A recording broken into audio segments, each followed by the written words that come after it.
Now turn to Section 4. Section 4. You will hear an extract from a lecture on traffic management. Listen to what the speaker says and answer questions 37 to 40. First, you have some time to look at the questions.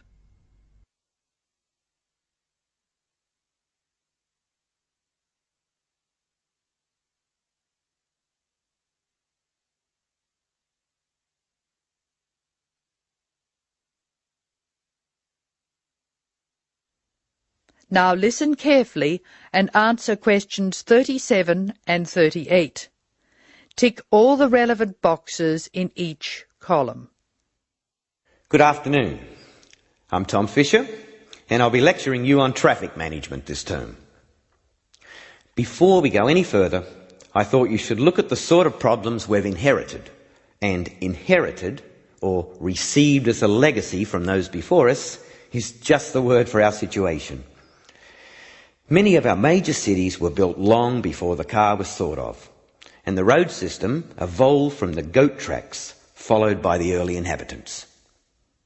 These we can refer to as old structure problems, and you can take the expression old structure to refer to problems which were in place before we saw the need to build efficient road systems.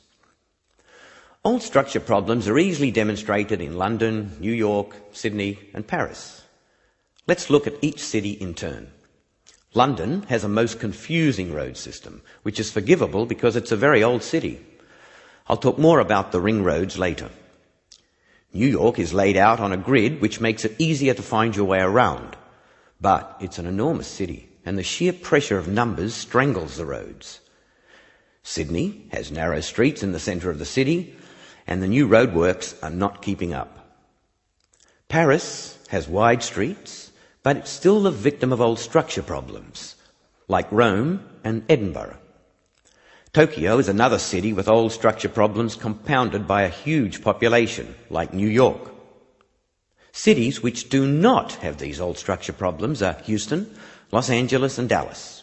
The thing which saves some of these cities is an effective public transport system, usually below ground.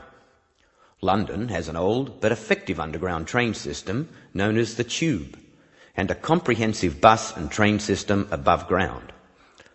Hong Kong has cheap, swift and effective public transport in the form of mass transit railway, buses and ferries.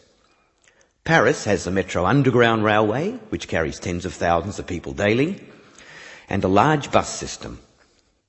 New York has a comprehensive underground train system, but many people feel that it's dangerous to ride on it. There have been some nasty attacks. However, the trains themselves are efficient, so we have to call it a good system. Sydney has a good public transport system, but only part of it is underground. Now answer questions 39 to 40. Write no more than 3 words for each answer.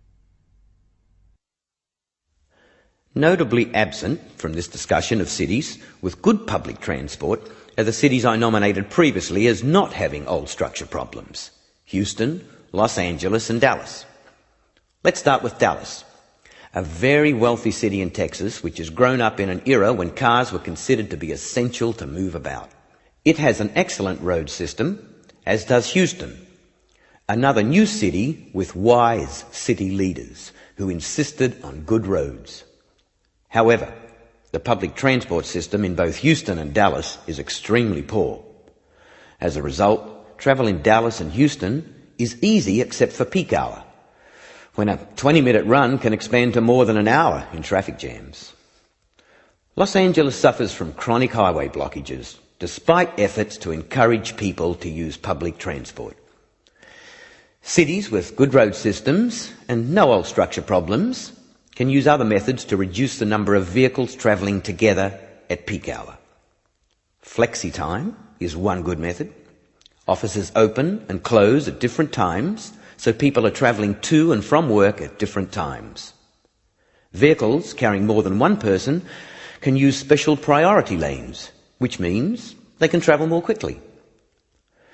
There are even systems to make peak hour car use more expensive, with electronic chips recording the presence of a vehicle in a given high traffic area at a given time. So, what can we do?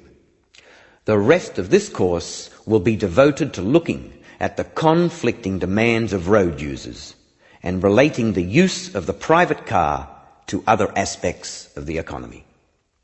Over the next 3 weeks, we'll be discussing this in more detail. That is the end of Section 4. You now have some time to check your answers.